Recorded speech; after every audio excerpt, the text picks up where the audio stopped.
Halo semuanya, kembali lagi bersama saya. Di video kali ini saya akan memaparkan materi tentang uji validitas dan rehabilitas pada biostatistik. Sebelum itu, saya akan memperkenalkan diri saya. Perkenalkan saya Grace Christina Harefa dengan nomor NIM 10202510. Selamat menyaksikan. Pada slide pertama ini, kita akan masuk pada pendahuluan. Di era digitalisasi kesehatan saat ini, data bukan sekadar catatan administratif, melainkan aset strategis untuk menentukan arah kebijakan operasional rumah sakit, peningkatan mutu pelayanan, dan keselamatan pasien atau patient safety. Pengambilan keputusan klinis maupun manajerial harus didasarkan pada data yang akurat, terpercaya, dan valid. Dalam praktiknya, data kesehatan seperti kepuasan pasien, beban kerja tenaga medis, dan kelengkapan rekam medis sering dikumpulkan menggunakan kuesioner atau lembar observasi. Tantangan utamanya adalah memastikan instrumen tersebut objektif. Jika instrumen cacat, data yang dihasilkan akan bias, yang memicu keputusan manajemen yang salah. Oleh karena itu, uji coba instrumen atau try out melalui uji validitas dan uji reliabilitas mutlak dilakukan sebelum kuesioner disebarkan secara massal. Selanjutnya kita masuk pada konsep dan prosedur uji validitas. Uji validitas menggunakan teknik korelasi person product moment untuk menguji keabsahan tiap butir pertanyaan dengan cara mengorelasikan skor tiap item terhadap skor total variabel. Teknik ini mensyaratkan data berskala interval atau rasio. Adapun rumus person product moment untuk menghitung koefisien korelasi RxY secara manual, maka digunakan rumus matematika berikut.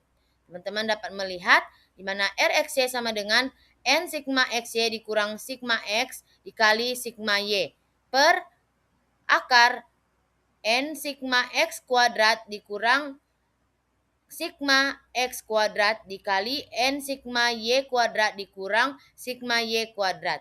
Keterangannya, Rxy adalah koefisien validitas atau korelasi, sedangkan X adalah skor item pertanyaan, Y adalah skor total seluruh item, dan N jumlah responden sampel uji coba. Selanjutnya kita masuk pada langkah analisis validitas dengan SPSS.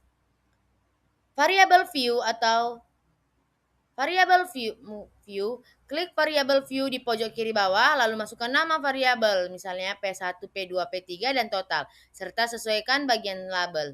Kedua, data view, klik tabel atau tab data view, masukkan data skor jawaban responden hasil uji coba secara manual. Maka lalu klik menu analyze, lalu eksekusi dengan memindahkan semua variabel P1 hingga total ke kotak sebelah kanan atau variabel centang person, lalu klik OK. Studi kasus dan interpretasi hasil output SPSS.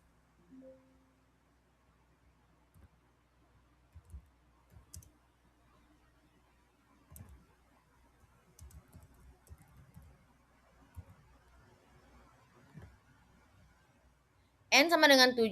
Yang pertama, hubungan antar item korelasi P1 dengan P2 bernilai 1000 atau hubungan negatif sempurna, sedangkan P1 dengan P3 bernilai 1000 atau hubungan positif sempurna dengan signifikansi P sama dengan 0,000. Maka uji validitas atau korelasi dengan total, skor korelasi P1 sama dengan 0,592,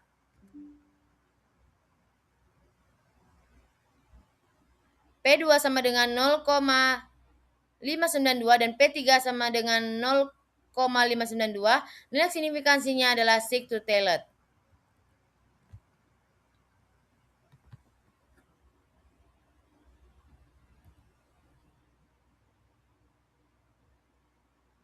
Selanjutnya, 3 kategori metode pengujian reliabilitas. Secara metodologis, terdapat 3 cara utama untuk menguji keandalan suatu instrumen, di mana metode tes ulang atau tes retest reliability, di mana mengujikan satu instrumen yang sama kepada kelompok responden yang sama sebanyak 2 kali dalam tenggat waktu tertentu. Keandalannya diukur dengan mengorelasikan skor tes pertama dan kedua. Ketiga, metode bentuk paralel atau alternate form reliability, di mana menggunakan 2 instrumen berbeda namun bersifat setara atau equivalent. dari segi indikator, bobot, dan tingkat kesulitan. Keduanya diujikan pada kelompok yang sama di waktu yang bersamaan, lalu skor keduanya dikorelasikan. Selanjutnya metode konsistensi internal atau internal consistency reliability, di mana metode paling efisien karena hanya membutuhkan satu kali uji coba kepada sekelompok responden. Keandalan dihitung berdasarkan hubungan antar item di dalam instrumen itu sendiri menggunakan algoritma statistik. Adapun metode konsistensi internal atau Cronbach-Alpha, di mana Cronbach-Alpha merupakan metode statistik konsistensi internal yang paling dominan digunakan untuk mengukur reliabilitas instrumen dengan skala Likert, misalnya skala 1 sampai 5. Metode ini dikembangkan oleh Lee Cronbach pada tahun 1991. Semakin tinggi nilai alfa, maka semakin konsisten item-item pertanyaan tersebut. Adapun di sini rumus Cronbach-Alpha yang telah saya berikan, di mana alfa sama dengan K per K kurang 1 dikali 1 kurang sigma S kuadrat I per S kuadrat T. Di mana keterangannya, alfa yaitu koefisien reliabilitas Cronbach-Alpha, K adalah jumlah item pertanyaan yang diuji, sigma S kuadrat I yaitu jumlah varians dari setiap skor item, sedangkan S kuadrat T adalah varians total dari keseluruhan skor item. Sehingga tibalah kita pada kesimpulan pada materi tersebut, di mana dalam manajemen informasi kesehatan, uji validitas dan reliabilitas merupakan prosedur wajib untuk menjamin bahwa instrumen pengumpulan data bebas dari bias sehingga kebijakan klinis maupun manajerial yang diambil dapat menjaga keselamatan pasien atau patient safety, di mana teori uji validitas berfokus pada ketepatan alat ukur yang dihitung menggunakan korelasi Pearson Product Moment atau RxY dengan prinsip mengorelasikan skor tiap butir pertanyaan terhadap skor total, di mana suatu item dinyatakan sah atau valid hanya jika nilai R hitung lebih besar dari R tabel atau nilai signifikansinya P lebih kecil dari 0,05. Sementara itu, teori uji reliabilitas berfokus pada konsistensi dan stabilitas instrumen melalui 3 metode utama, yaitu tes ulang atau tes retest, di mana bentuk paralel atau alternate forms, dan konsistensi internal di mana koefisien Cronbach-Alpha menjadi metode konsistensi internal yang paling dominan digunakan untuk data skala Likert dengan standar kelayakan minimum sebesar 0,60. Sehingga tibalah kita pada soal latihan. Soal yang pertama yaitu seorang mahasiswa manajemen informasi kesehatan sedang menyusun kuesioner untuk mengukur tingkat kepuasan pasien terhadap kecepatan pelayanan di loket pendaftaran. Agar kuesioner tersebut benar-benar dapat mengukur apa yang seharusnya diukur, maka kecepatan pelayanan bukan kenyamanan ruang tunggu, maka mahasiswa tersebut harus memastikan instrumen yang memenuhi syarat A. Akuntabilitas, B. Reliabilitas, C. Validitas, D. Efektivitas, E. Objektivitas.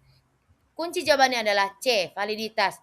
Berdasarkan landasan teori, uji validitas berfungsi untuk memastikan bahwa setiap butir pertanyaan dalam instrumen benar-benar mampu mengukur apa yang seharusnya diukur secara tepat dan akurat. Sementara reliabilitas mengukur konsistensi hasil, efektivitas mengukur ketercapaian tujuan, dan objektivitas berkaitan dengan kebebasan dari prasangka subjektif.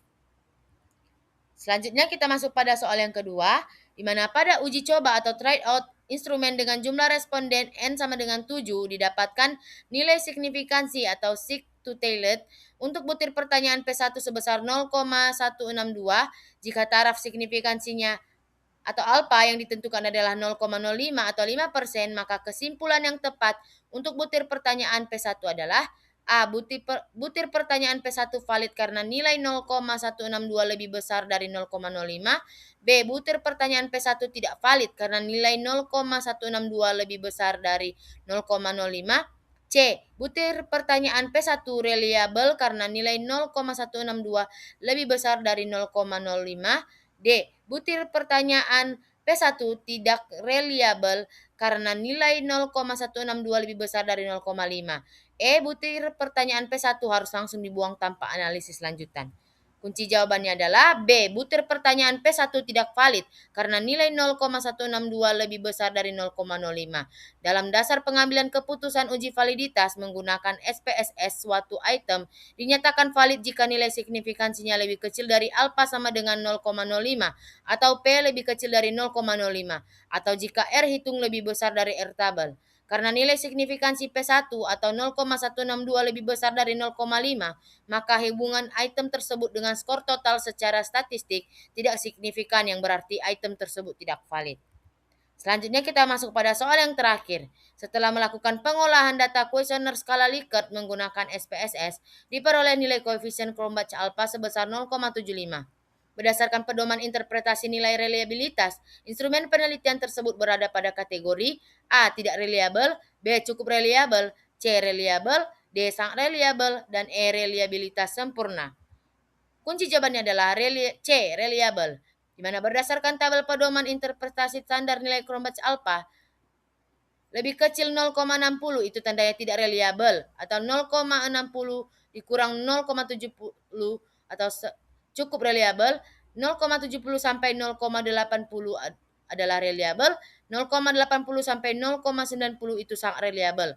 Maka lebih besar 0,90, maka reliabilitasnya itu sempurna karena nilai yang diperoleh adalah 0,75, yang dimana berada di rentang 0,70 sampai 0,80, maka instrumen tersebut dinyatakan reliabel dan layak digunakan untuk pengumpulan data riset kesehatan. Sekian pemaparan materi yang dapat saya berikan. Jika ada kesalahan dalam penyampaian tutur kata serta penulisan, mohon dimaafkan. Saya ucapkan terima kasih dan sampai jumpa.